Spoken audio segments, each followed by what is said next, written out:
It can sometimes be difficult to explain complex ideas to different kinds of people, especially when talking about moving to a new socio-economic model. One way of getting around this is to make the concept more relatable, and what is more relatable than one's own experience?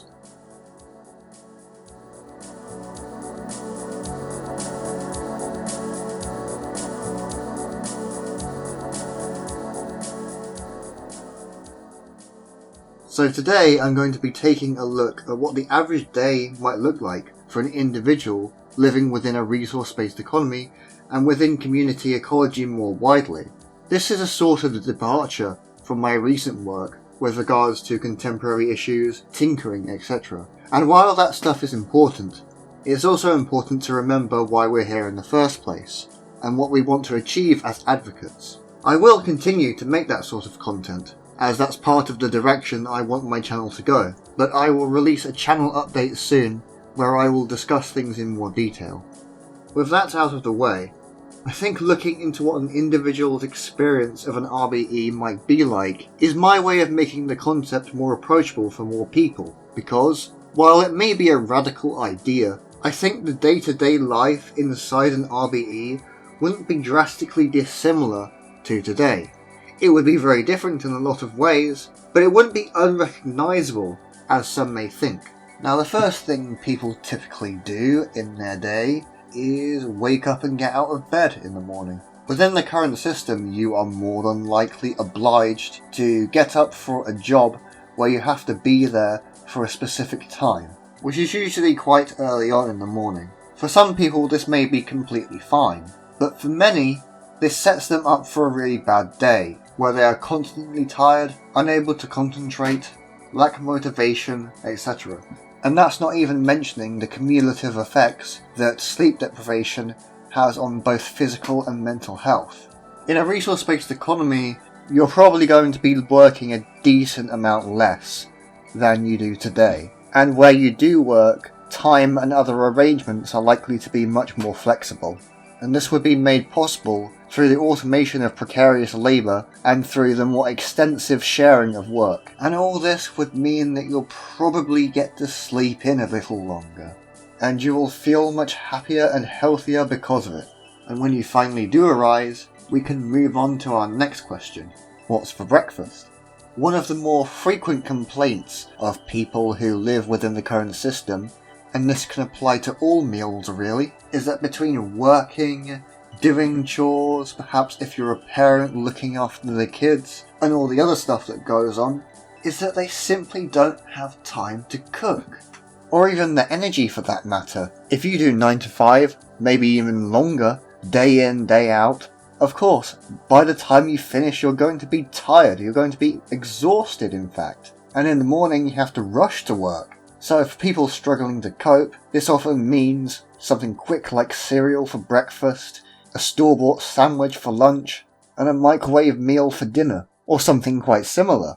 None of these are particularly healthy, they're not particularly fulfilling either, but it's the convenience factor that lures in time and energy-strapped workers. Because of the aforementioned improvements in work-life balance, in a resource-based economy, that convenience factor would severely wane. People will have more time on their hands to prepare healthy, nutritious, delicious food that will set people up for the day, keep them going through the day, and see them through the evening.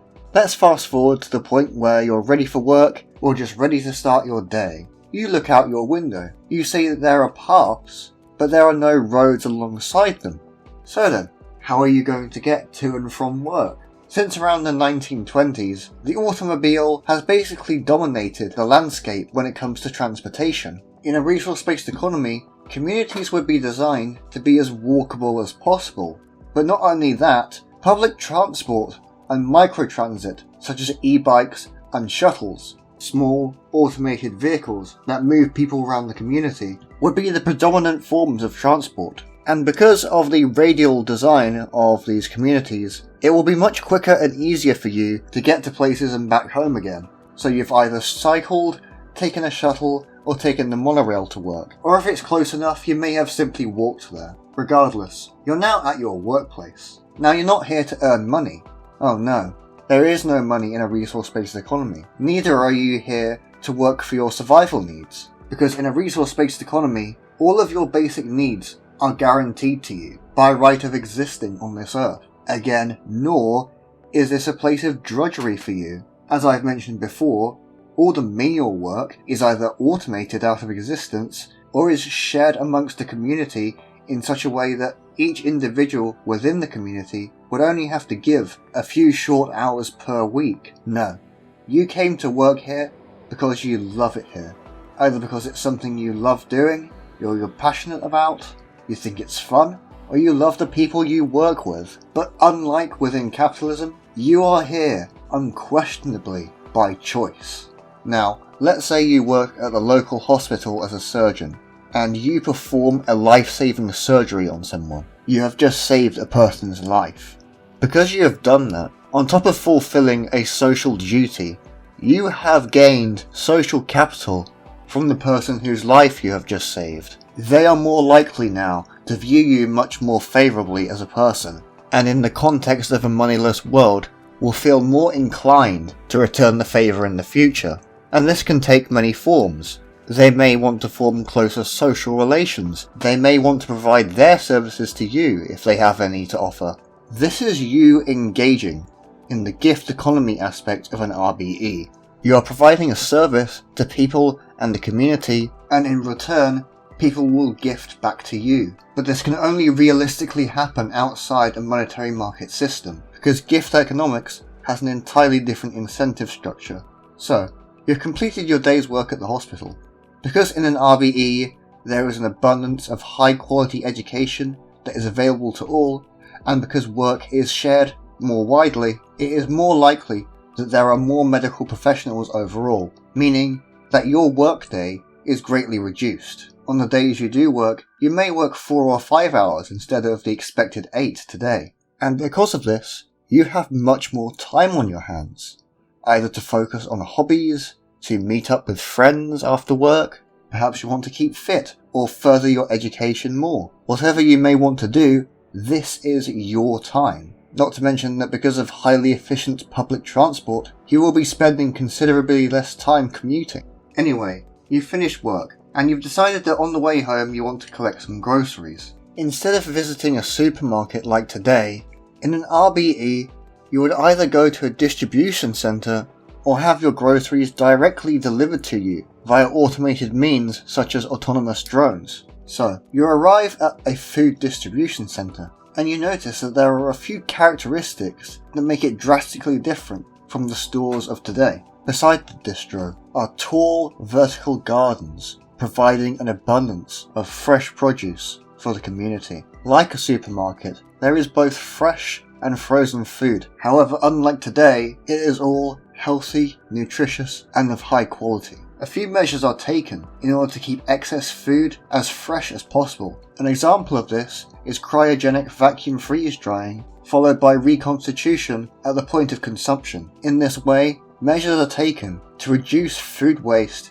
as much as possible. Another thing you'll notice is that throughout all the food contained within the distribution centre, there is minimal packaging, and where there is packaging, it is designed to be as reusable as possible. So, you walk around the distribution centre and pick up a few things.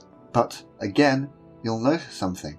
On your way out, you'll notice that there is no checkout counter. There are no tills where you can go to pay for your food, because this is a moneyless economy after all, and you don't have to pay for your food. You don't have to pay for anything for that matter, because there's nothing to pay for. In a resource-based economy, anyone can go to a food distribution centre, or any other kind, and take what they need or want. One might think that this results in a massive excess of consumption of goods. However, it can actually have the opposite effect. Knowing that there is somewhere you can go at any time to pick up any food you need, a massive community fridge, if you will, actually disincentivizes hoarding, because people know that that food will always be there and will always be available to them. This includes you as well. So you grab a few things, you go home, you do some other stuff, and your day finishes. The life-saving surgeon's day in a resource-based economy has ended.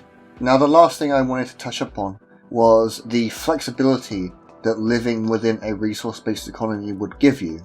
Let's say instead of a surgeon, you work in a less critical role. Say you're a baker, for example. You know, you run your own little bakery, perhaps you have someone working with you, and you participate in the local gift economy. Now, because an RBE is a moneyless economy, and you're not necessarily relying on this enterprise for survival, you don't really need to always be providing the service. You know, you can do whatever works for you.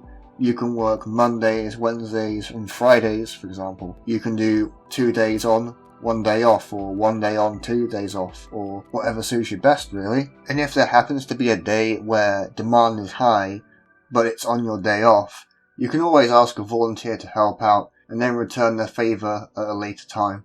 Another way in which an RBE offers greater lifestyle flexibility is the fact that you can go and just travel anywhere, anytime you want. You could work for like 1 week in one part of the world and then decide to take a 2-week holiday somewhere else, and maybe even set up shop there. I think the idea of travel itself would actually become a bit less significant. In today's world, moving to another country is a pretty big commitment, because you have to leave your job behind. Because of the difficulty of travel, you have to leave your loved ones behind, so there's a social significance there, among lots of other variables. A world structured around community ecology and resource-based economics wouldn't really have this issue, because travel would be a lot less restricted. Anyway, that was my attempt at taking you through what experiencing a day within a resource-based economy might look like. If you are an RBE proponent and you want to get more people on board, I definitely suggest using this to give people more of kind of a feel for the concept. I'd also suggest showing this to people in online discussions who are perhaps new to the concept of an RBE and what it's about. Anyway, that's all from me for this time. If you haven't yet, and you want to see more content like this, make sure to sub, and also check in on my channel once in a while, because YouTube doesn't always notify people of new content. Sharing content like this also helps out a bunch with the growth of the channel and stuff like that. Anyway, thanks for watching, till next time.